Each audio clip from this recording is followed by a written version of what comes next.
was the question. It was time to test her mettle, the moment of truth, for the new battleship, North Carolina.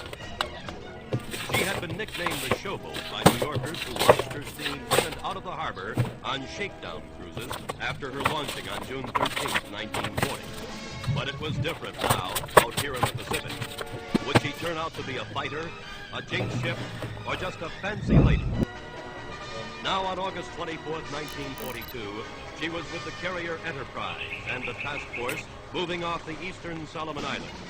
She was the first ship to mount an anti-aircraft battery, and she needed it. Down they came. Look out for that Zero! It's coming right at us! Enemy dive bombers and torpedo planes swarmed in. The Showboat spoke back with everything it had, and that was a lot. Suddenly, in the thick of battle, The Enterprise is hit! Keep firing! Drive them off! the North Carolina's gunners blanketed the sky with exploding steel. Captain, radio. The Enterprise wants to know if we're on fire. On fire? Tell them no. It's just our guns smoking. I guess they never saw this much firepower before. No one had, particularly the Japanese. They broke off the fight. The Enterprise made it in for repair. The North Carolina had gone through her first ordeal and came through like a champion. The newest American battleship, she carried a crew of 1,500 proud and trained men. Their watchword had been load and fire, and they had proved their skill at it during this battle of the Eastern Solomons. When the score was tallied, her 16-inch guns had spoken furiously. Her anti-aircraft guns, too, had earned their keep, with 7 enemy planes destroyed and many more probables. On she cruised through the embattled Pacific. Then on September 15, 1942... Stop! Off-board bow! But the enemy had been quick. A torpedo tore into the Showboat's hull, ripping a gash in her side. Damage control to bridge. We're sealing off the flooded compartment. Can we still maneuver? Aye, aye, sir. Then let's get out of here. Give it full speed ahead. The ship chased off the sub and worked her way out of the danger zone, back to Pearl Harbor for repairs.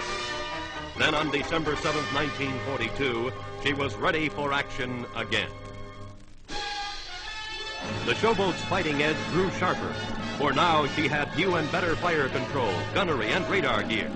With a fast carrier task force, she covered troop movements throughout the Pacific.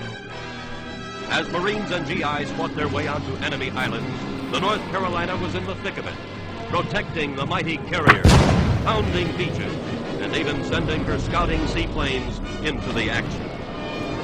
Swooping into Truck Harbor, the Showboat's 2 seaplanes rescued crashed flyers right under the enemy's nose. On she fought, hitting Leyte, Luzon, Formosa, and the China coast. At the assault on Iwo Jima, she hurled every last round of ammunition on the enemy in 4 days. One of the greatest naval bombardments in history.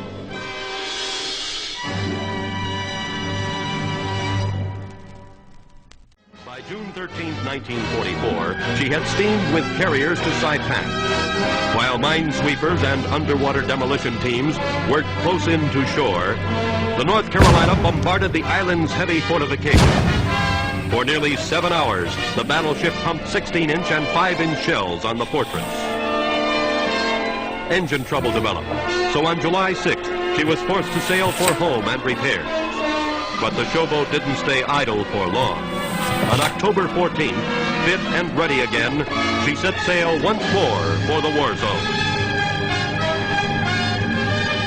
The Showboat had been present at every major campaign since Guadalcanal. She had seen the country's naval force grow from the struggling remnants of the Pearl Harbor attack to the greatest navy in the world. Convoys, men of war, aircraft, shore batteries. The Showboat took on the enemy's best and beat them at their own game. But the worst foe of all was weather. That was one enemy you couldn't stop cold. It had to run itself out. You had to take it. Typhoons hit the ship with all the fury of nature unleashed.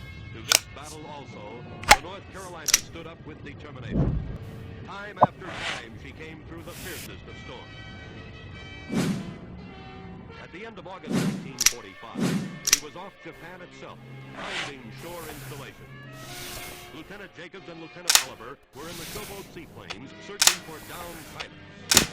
Oliver spotted an airman right in Tokyo Bay and landed to rescue him. The water was rough as Oliver unstrapped his belt and leaned over to help the swimming pilot.